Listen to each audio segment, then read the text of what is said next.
Welcome, St. John's, to this episode of Eye of the Storm. I'm Alana Lorem-Bethia. And I'm Jovan Dejoie. We have the top stories from St. John's and beyond, and we're bringing them straight to you. This is Eye of the Storm.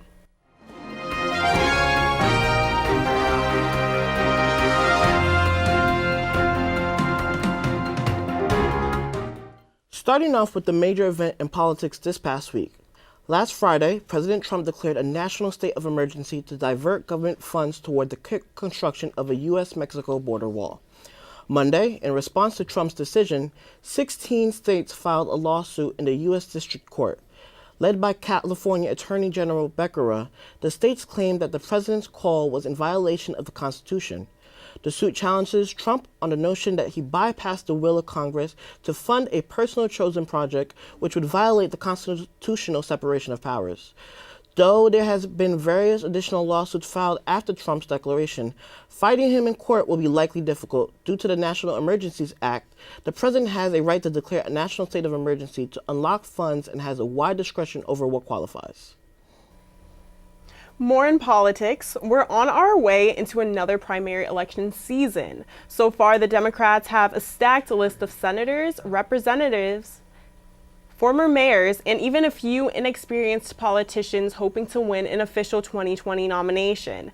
Some of the more well-known candidates include New Jersey Senator Cory Booker and Senator Elizabeth Warren of Massachusetts. A big contender from the 2016 election, Bernie Sanders, also just announced his campaign.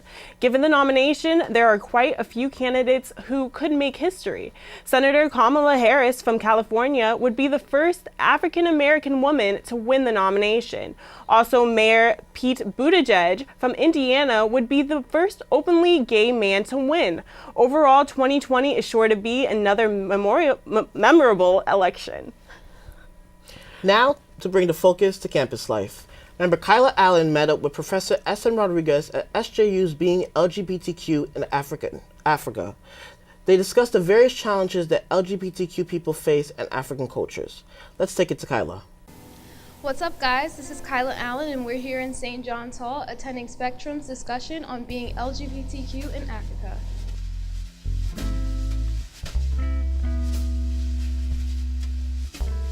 You're here with Dr. S.M. Rodriguez. Have you ever given any discussions or talks on this topic before? Yeah, so I regularly give talks or lectures on LGBT identities in Uganda, transnational organizing, or transnational activism for queer rights. For the last 8 years or something, it's really important to have these conversations simultaneously and not forget that we're having conversations and that we have issues here in the United States. I think that that's actually really important to keep in mind when we do enter into conversation about queerness in Africa, because we tend to bring a lot of kind of stigmas and a lot of assumptions about Africa, right? This place is a massive continent with over 50 countries that we tend to try and speak about as though it's just one place, right? It's the United States. And so I think it's really important to continue to have those conversations because the work is happening regardless of whether or not we're talking about it. But at the same time, to kind of remember that we also are in a place where there are difficult situations happening here in the United States for particularly queer people of color. Do you have any recommended readings or resources for students that might be interested in furthering up their knowledge on this topic? Yeah, sure. So anybody who is interested can go to my website, which is www.smrodriguez.com. And you'll see a full list of events and talks that I'm giving, but also I will upload a kind of resource sheet that gives books, right? So I'm doing a reading of my book today, which is The Economies of Queer Inclusion, but there's also really wonderful work out there by like Dr. Ashley Currier or Mark Peck that's really provides a strong foundation, foundational knowledge if you're interested. Wow, that was a really great event, super informative and impactful. Shout out to Spectrum for always throwing such educational events that include everyone on campus, because this is a really diverse place that has a lot of different kinds of people from different backgrounds. So we'll see you next time. Back to you guys in the studio. Thanks, Kyla. Events like this are an impact step toward inclusivity. In more news, NASA reported in a press conference on February 13th that Opportunity rover's 15-year-long mission has been concluded. The decision to complete the mission came after Opportunity faced a historic sandstorm, which cut off the power required to respond since June 10th, 2018. Over 800 recovery commands were sent to Opportunity over the last few months in an effort to locate a signal. Unfortunately, after every last attempt, Opportunity was unable to recover power. During the rover's time on Mars, Opportunity found evidence that the planet may have sustained microbial life and made many other groundbreaking discoveries to honor the mission. NASA has been sharing online posts of Opportunity's 28 miles traveled in over 14 years of collecting data. An ongoing case came to conclusion on Thursday, February 20th, first when actor Jussie Smollett was arrested for staging a hate crime attack. Last month, the Empire Star filed a police report claiming that two men attacked him while yelling racist and homophobic slurs. Jussie, who plays an openly gay man on Empire, claimed he was targeted because of his sexuality and opinions on President Trump. Following questioning, police determined the report file was false, and shortly after, Jussie turned himself in. Smollett now faces a Class 4 felony, which is punishable by a 1 to 3 year sentencing. Moving into the spring, basketball season is heating up, and the NFL and NBA are making big moves. We're going to take it to Missy Dunlap and Daryl Bouknight to cover all the recent events on SportsWire. Thanks, Alana, and welcome to SportsWire. I'm Missy Dunlap. And I'm Darrell Balknight. Beginning with basketball, St. John's women's basketball is making headlines as they defeated Marquette at Carnesecca Arena, winning 81-74. St. John's star Tiana England finished the game with 20 points, and the team altogether hit 7 3-pointers. Head coach Joe Tartamella called the victory one of the biggest wins we've had at Carnesecca Arena. The Red Storm also took on DePaul in the past week, but fell to the Blue Devils 70-62. The team now sits in 7th place in the Big East bracket, but they have the potential to place somewhere in the middle of the pack if they win 2 of their next 3 games. Sticking with St. John's, the men's basketball team is climbing the ladder to the March Madness tournament. The Red Storm is responsible for both of Marquette's Big East losses, as well as upsetting number 13 Villanova at Madison Square Garden last week. Players to watch in the team's upcoming games include Mustafa Heron, who was named Big East Player of the Week, as well as LJ Figueroa, who has been a solid defensive leader for the St. John's team this season. Shamori Pons, who ultimately is one of the Big East best players, must step it up during the upcoming weeks in order for the team to reach the tournament, which many Johnnies can only hope for. And on to the NBA. Charlotte, North Carolina played host to the NBA All-Star Weekend. Team LeBron decidedly trounced Team Giannis. Golden State's Kevin Durant took home All-Star MVP honors. The Brooklyn Nets' Joe Harris won the three-point contest, and teammate D'Angelo Russell played for Team Giannis. As for the Knicks, well, Kevin Knox scored 11 points in the Rising Stars game, and Dennis Smith Jr. leaped over rap icon J. Cole in the slam dunk contest. With the second half of the season underway, can the Nets hold on to a playoff spot? Will Tobias Harris push a 76ers playoff run? Are the Warriors bound for a 4th title in 5 years? Well, this will certainly be an exhilarating spring for the NBA. In more NBA news, one day after Duke star Zion Williamson injured his knee, NBA league officials have submitted a proposal to the Players Association to change the minimum draft age to 18, eliminating the one-and-done college basketball. NBA players were quick to speak out after the NCAA after Zion's injury. Utah Jazz star Donovan Mitchell spoke out saying, "All this money that went into this game, and these players get none of it. And now Zion gets hurt. Something has to change." After years and years of denying college athletes payment, college basketball may be in danger. And on the football and NFL news, it has been a quiet start to the offseason so far. But the NFL has announced that they have reached a settlement with both Eric Reid and Colin Kaepernick. The deal was made official with a non-disclosure agreement. However, it can be speculated that Kaepernick and Reed received money for the time that they were left unemployed. And a donation to their charities of choice will be made. Colin Kaepernick very well may suit up this September. A likely team could be the Carolina Panthers. Colin would join Eric Reed, and he could fill in for Cam Newton, who, as the owner fears, is expected to miss the rest of the season with an injured shoulder. After more than 3 months of waiting, one of the biggest names in baseball has finally found a home. Manny Machado agreed this Tuesday to a 10-year, $300 million deal with the San Diego Padres. The elite third baseman was sought after by many suitors during the MLB offseason, which teams included the Chicago White Sox and the New York Yankees. Machado's choice to sign with the rebuilding Padres, who have the best farm system in the league. And it's not the Yankees, but hey, we didn't want him anyway. Yeah, I don't think they wanted him that much. All right, well, that's all we have for today on SportsWire. I'm Darrell Balknight. And I'm Missy Dunlap. Back to Alana and Jivan. Thank you, Missy and Darrell. Welcome back. In tech news, Google has recently announced plans to invest more than $13 billion into new data centers and offices across the United States. This massive expansion will allow Google to hire tens of thousands of new employees, as well as provide new construction jobs in target states. Google also restated its plans to expand in both Los Angeles and New York City.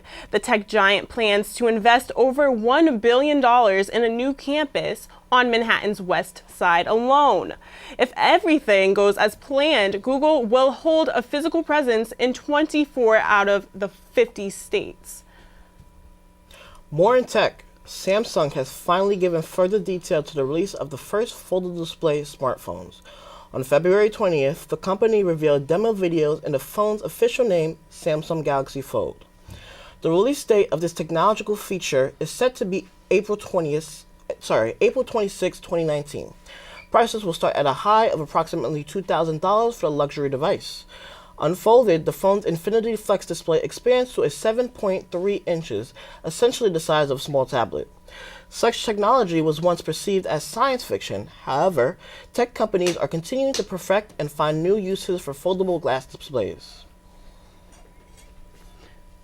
More on campus life, St. John's has recently made competitive esports a major focus of theirs. The university held a watch party as our fellow Johnnies went against the Villanova Wildcats in a game of League of Legends. Let's take a look. Hello, this is Alyssa DeLeo here at Marilick Terrace at the League of Legends watch party where St. John's is versing Villanova.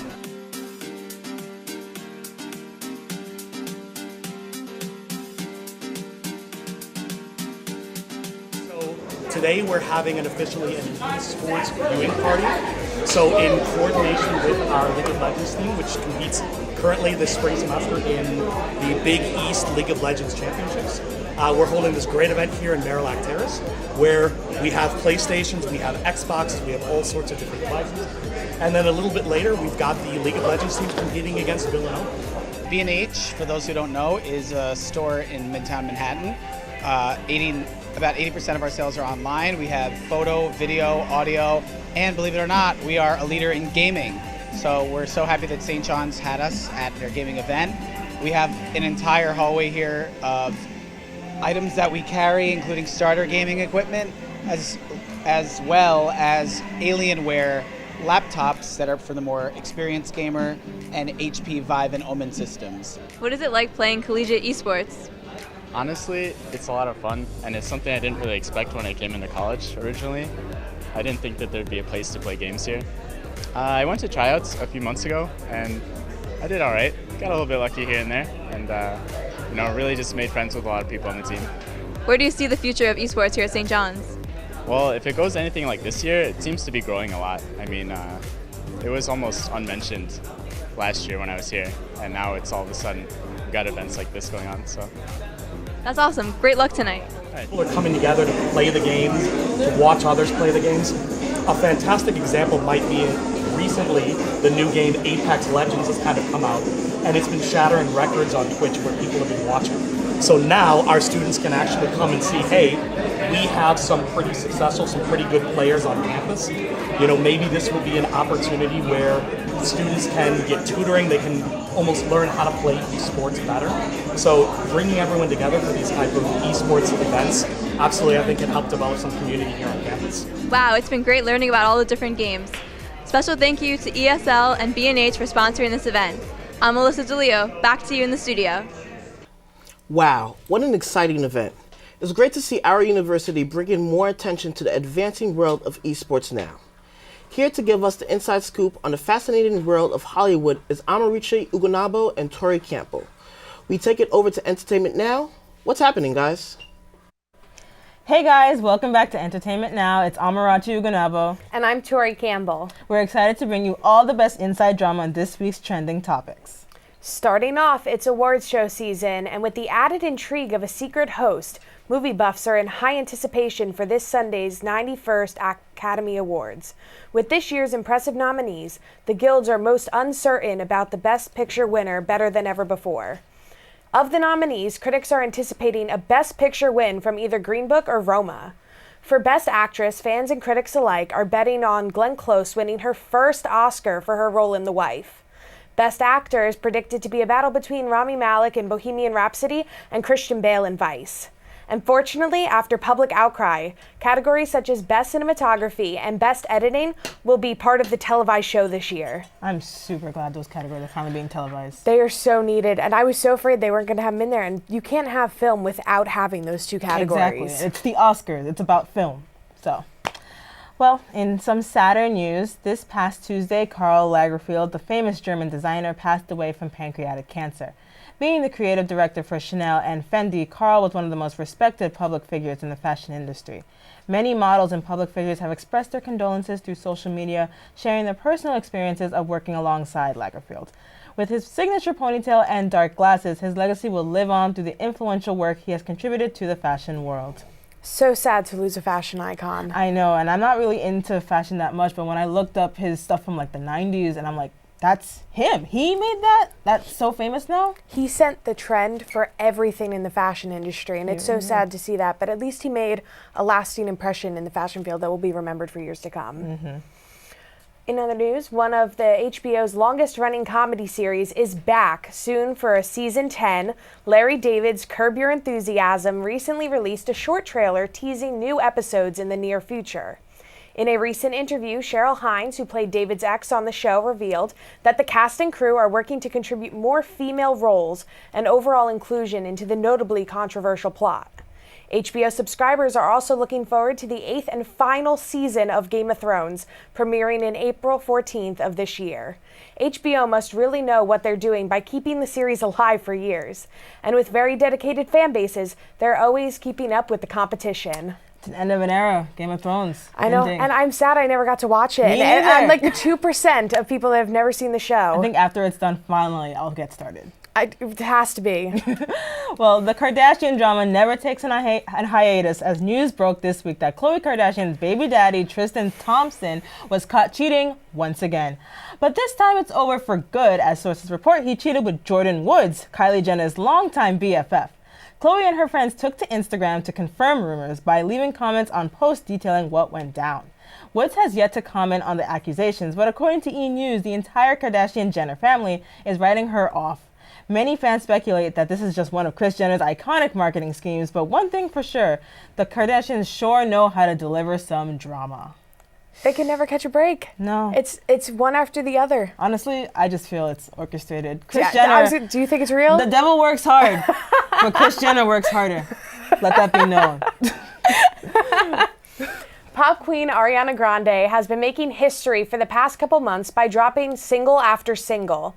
She has made a statement saying that she wants to take after how rappers release music and dropped her songs whenever she wants. This has seriously brought her to the front of everyone's conversations and also apparently the music libraries. This past week, Ariana has claimed numbers 1, 2, and 3 on the Billboard's Hot 100, becoming the first act to achieve that title since the Beatles in 1964. Can I just say, in less than like a year, she has become like the biggest pop star? Change. Like, she went from doing Victorious to all of a sudden having the way. And then now, like, thank you, next. Sweetener tour, selling out. Right after, and then it's so much going on, and I'm so happy for her to be breaking the industry like that. Yeah. Ladies, brace yourself. The ever-handsome Orlando Bloom is now engaged to pop star Katy Perry.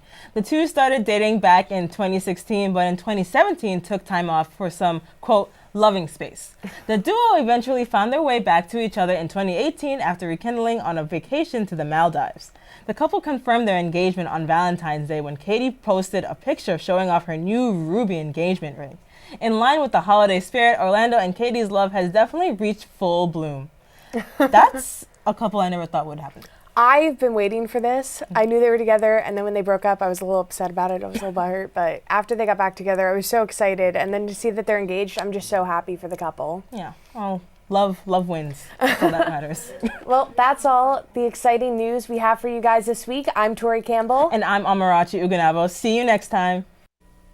Thanks, guys. Now, before the end of the show, we'd like to leave you on a happy note. Here to shine a spotlight on the often overlooked positive side of news is Fatima Sajjad with Sunny Side Up. I'm Fatima Sajjad with Sunny Side Up, here to share some recent stories that are sure to make you smile. First upon, the best times of the year has fallen upon us once again, Girl Scout cookie season. In this year's battle between troops to sell the most Thin Mints, tag-alongs, and other famous treats, one Denver Girl Scout conducted an innovative sales strategy. Rather than following the typical cute marketing format, Charlotte Holmberg added images of shirtless Aquaman star Jason Momoa to her Samoa boxes. Charlotte then renamed the cookies Mimosas, which quickly gained online attention. Charlotte deserves a special badge for realizing that if there's one thing middle-aged women love more than dessert, it's shirtless movie stars. Some hopeful news: for the past 100 years, there has been no scientific documentation of black leopards still alive in Africa. However, recently, wildlife photographer Will Berard Lucas discovered one of these beautiful leopards living in Kenya. With a genetic condition, these super rare cats have a slight spotted pattern, with the majority of their fur being dark black. As a child, Will dreamed of photographing one of these legendary cats, and it's a goal he accomplished this year. Will recalls being in awe when he first realized he was looking at a black leopard. Through the awestruck, Will was able to take an incredible photo and document history. In more animal news, biologists from both federal and nonprofit organizations are currently working to save the 47 species of bats that live all over the country. These scientists hope to spare as many species as possible from the fungal disease known as white nose syndrome. Because of that difficulty that comes with examining the bats during their hibernation periods, most efforts are focused on the causes of the disease. Aside from being adorable flying furballs, bats play a crucial role in the environment, from pollinating plants to controlling insect populations. That's all the cheerful news for now on Sunny Side Up. I hope these stories gave some positivity to your day. Now back to Alana and Giovanni. Thanks, Fatima, for the heartwarming stories. What a great way to wrap up the show. That's all we have for this edition of Eye of the Storm. For all the latest content, like us on Facebook and follow us on Twitter, Instagram, and YouTube at WRED-TV. Also, be sure to check us out on WRED-TV.com to keep up with all of our episodes and find out how you can be part of our productions. From all of us here, I'm Giovanni Joie. And I'm Alana Loren Bethia. Thank you all for tuning in.